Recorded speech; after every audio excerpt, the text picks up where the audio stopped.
Back to Eve August Fáilte. Hi, hello, and welcome to John O'Sullivan from the Irish Pagan School. And welcome to another check-in, chat, and video here in our Irish Pagan School Patreon. I am delighted to be able to come with another question and answer for you here who have joined us and support us over in our Patreon place. As ever, though, thank you very much. You know, it's always important to work from a place of gratitude, and we're very, very grateful to the support that we get in our community spaces, both here in Patreon and in YouTube and everywhere else. It really helps keep us going sometimes, you know. It's difficult at times to kind of face into frustration when we find such difficult misinformation out there. And I've mentioned, you may have seen the video over on YouTube about where Elon comes from. There's a design pending. Okay, so surprise for you here in Patreon, behind the screens a little bit. I've done a design which is not in print at the moment, and it's bad information is harmful, but misinformation is dangerous. And we've seen that time and again, and how people fall in with misinformation, whether it's intentionally created to be misinformation or just traditionally handed down as misinformation. And that leads to a lot of trouble when people actually begin to unpack their spirituality or decolonize their spirituality in some ways. And often a bit of pushback around, you know, well, this is our traditions. I was like, but you don't, like, anyway, I'm getting into a rant and a ramble, and I'll park that there because that's not the video I'm supposed to be doing today. Catch me next time for a rant ramble from John, maybe. The video today is an answer to a question from Zacchaeus over in our Patreon questions, which I'm delighted to kind of check in with you again. And they were wondering what information we have about the Irish afterlife and the multiple references we have to what happens when, you know, people die. There's references to Templeton, which is the house of the dead, but then there's also the Irish otherworld and how that involves with the transmigration of spirits, or, like, you know, how people move from one life to the next, or end their time of life. I will do my best to give some form of answer, but again, this is never going to be extensive. The purpose of these videos is to give some kind of insight to answer these kind of questions as we can in a short kind of circumstance, and to kind of just give some value and some kind of insight or perspective. So there is a lot to be said about the processes of life and death when we talk about the Irish traditions. Depending on which aspect you're going to look at, you could be looking at it from a mythological point of view, which is where we're going to drive most of our conversation today, with the mentions of Templeton, of course, the Irish otherworld, Tír na nÓg we can throw into the mix. There's a lot of kind of stuff we can talk about there. But there's also the folklore traditions and the connections of keening that evolved and were fundamentally important about the passing and the rituals and the processes that had to be done to ensure a person was passed over properly, a lot of which was eradicated. And this is where we need to kind of touch on as well some of the structures that come along when you get a colonized country. And so Ireland is a colonized country, and one of the colonial invaders, you could say, is the Catholic Church. And one of the fundamental baselines of Catholicism comes from the Christianity aspect of, like, you know, that your soul is the property of God, their version of God, and that the only way to everlasting life or everlasting restoration and paradise is through the belief in that God. So it's how I was raised. It's what I was raised with for many, many years. I was in a church choir. I did mass parade in the Scouts. You know, I was the kid at the front of the mass parade carrying the flag and standing during the ceremony and dipping the flags. I did all of that kind of stuff. And for a long while, my spiritual path was very much along the lines of Christianity more so than Catholicism. And it was that kind of stepping away from definitions that allowed me to go and find my further questions along the path. But this isn't a John ramble about spirituality. Back on track. But what that really comes to is that what we find is a loss of information in many ways, where, you know, we have as much as we have collected and as much as we have written down in all of these stories and these reference books, etc., there is aspects of this which don't really fit fully because of the fact that we were colonized in such a way. And one of the chief things that Christianity offered was this everlasting life for your soul and restoration, etc., in paradise, in the afterlife. So getting it back on track to the Irish kind of stuff, we have to kind of be very conscientious of what we're looking for, how we're looking for it, and where we're looking for it. And so the most fundamental first we can talk about is, of course, the otherworld, the Irish otherworld, which very much exists. Like, I have my own experiences of it, but that's a different talk for a different day. But so much of the lore and so much of the stories does talk about the heroes traveling into the other world, leaving out of Ireland and going across into the other world and rowing around the islands that exist out there.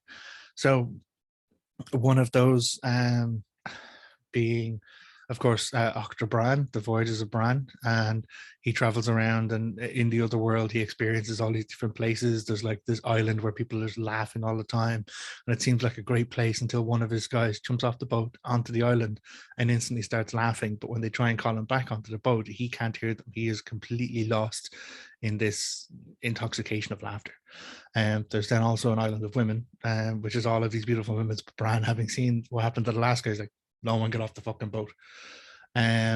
But that's where he has his follow-up encounter with the woman who had come to his court in our world and kind of called him over. So there's that. But then we have another example in the later Leinster cycle with Oisin, of course, the son of Fionn McCool. And Oisin is caught and found in love. He falls in love with a woman of the other world and rides a white horse out across the waves and into Tir na Nog, as in the land of the ever living, the land of the ever young. And he grows fully there. Like, you know, they have a child together. They're living this constant, blissful and joyful life. But he has this memory of Ireland, this loss that he feels for his friends, his family. And he's like, I just want to go visit. And she's like, you can't. And he's like, just for a day. I want to go visit for a day. And eventually, you know, she says he can. And she said, do not get off the horse. And so we have this story of him having gone into this other world, having lived an entire other life in Onseilella, as in the other life over there.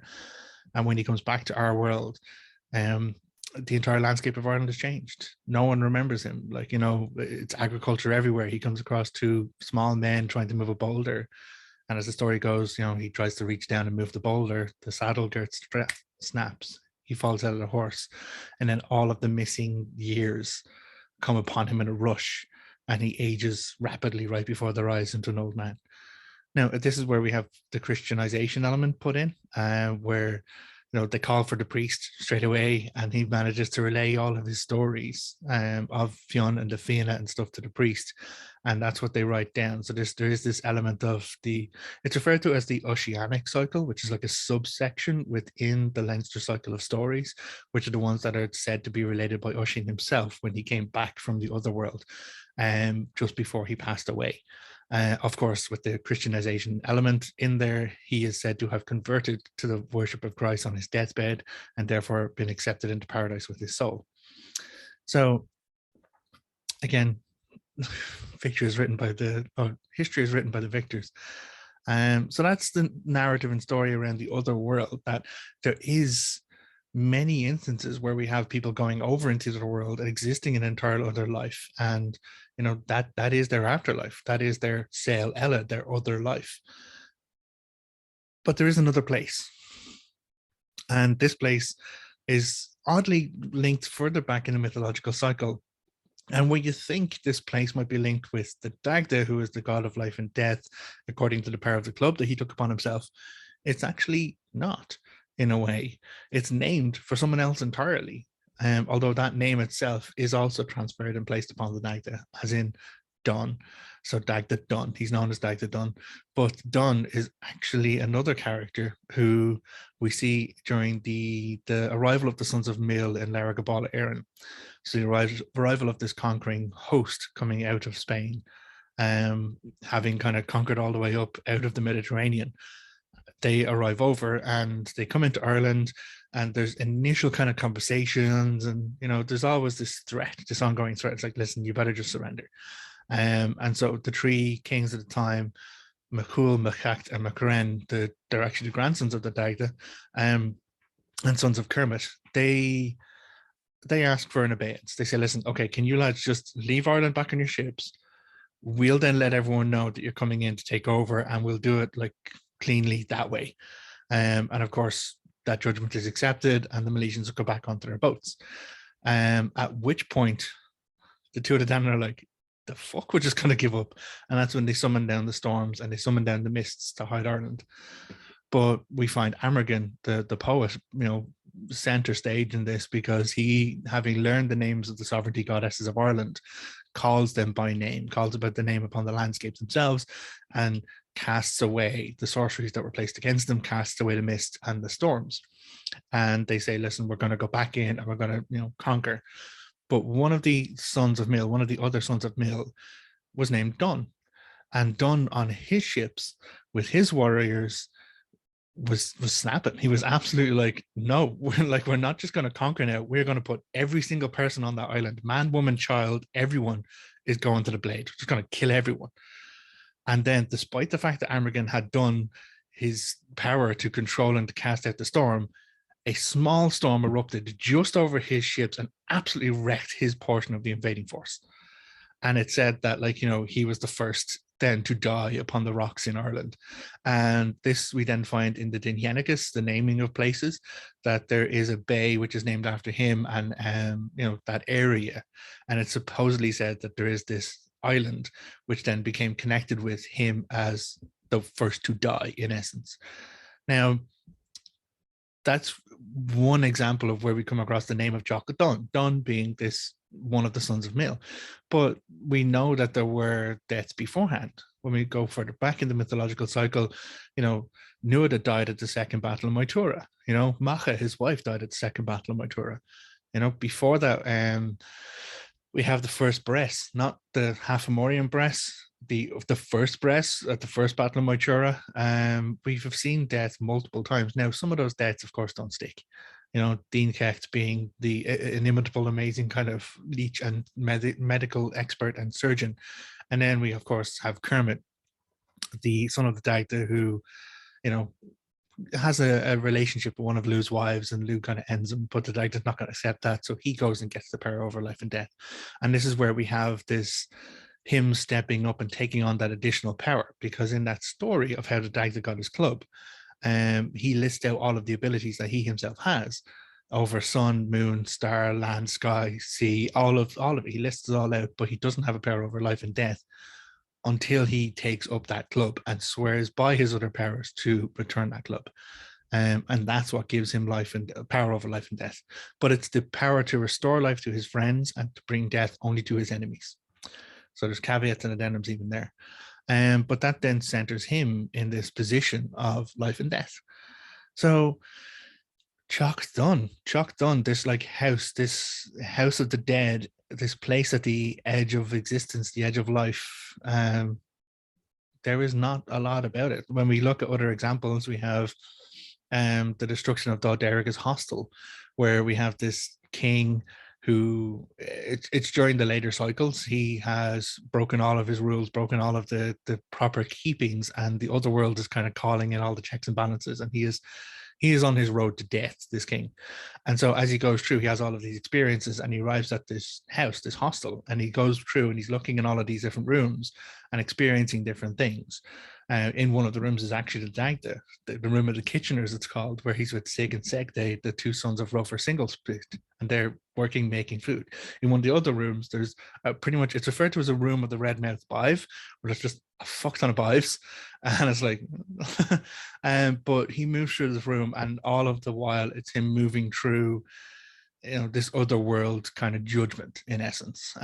So whether that is something that could be seen as an extrapolation of Jock Dun, where you have to face the other world accountabilities for your actions in this world and in this your deeds in this existence, it's possible. And finding the Dagda there, again, his position of power over life and death, not surprising. but it is Dá Derek as hostile. It's not referred to in that story of Chalk Dun. So there's a lot of information there that I have kind of downloaded in a very, very quick way from my mind about a lot of it. And I do have personal thoughts on it. I have my own experiences with the Irish of the world, of course, and I work for the Dagda. He's the God I work for. And life and death is something we have talked about. One of the things that is part of the whole process is also the fact that spirits do exist outside of the physical body, which is why the Irish wake tradition exists, whereas a body is left, out just in case the person comes back and they wake. It's that they need to be kind of left, they need to be checked, and that someone has to stay awake with them for the entire first night, just to make sure that the spirit isn't wandering and not going to come back. During the Ulster cycle, when we see Boyhu Cullen kind of called out to try and find out what happened to the armies of Ulster who had been lost for the last few days, he comes across a battlefield and he sees a guy kind of walking along with only half his head, and he knows that it's a ghost, it's a spirit, and you don't interact with them, you don't acknowledge them, you don't touch them. And so when this ghost is calling out to him, help me come and help me carry this other person who has no head, who Cullen is knows that he's not to engage with them and not to kind of connect with them, and he tells them listen, fuck off, I'm not dealing with you. So there is all of these acknowledgements that there is a spiritual essence of self that exists outside the corporeal manifestation of self, which then leads into the Irish tradition of transmigration of spirits, which in other traditions and other spiritual practice may be referred to as reincarnation, but reincarnation is a specific word associated with particular religious practice, which is why we don't use it, because that's appropriation, people. So transmigration of spirits is how we refer to it. And for myself, yeah, it is something I believe in. It's something I've had a conversation with the Dagda about in my own way, and something he has given me an insight into in my own way. And yeah, it's interesting. I wrote a story about it. It's actually over on dagdabard.com, and it's called Chalk Dun. It's the House of the Dead. And it's my own mad fever dream journey, some might say, into Chalk Dun. If you're interested in that, I might pull out and pop it into the description here on Patreon. So I think that answers as much as I really could in a very short space of time for Zacchaeus in this video. Again, gratitude. Thank you very, very much for asking the questions. Thank you for being here with us in the Patreon space as much as every other space that we have. And from myself and from Laura, look after yourselves, take care of yourselves. And until next time, Slán. Goodbye.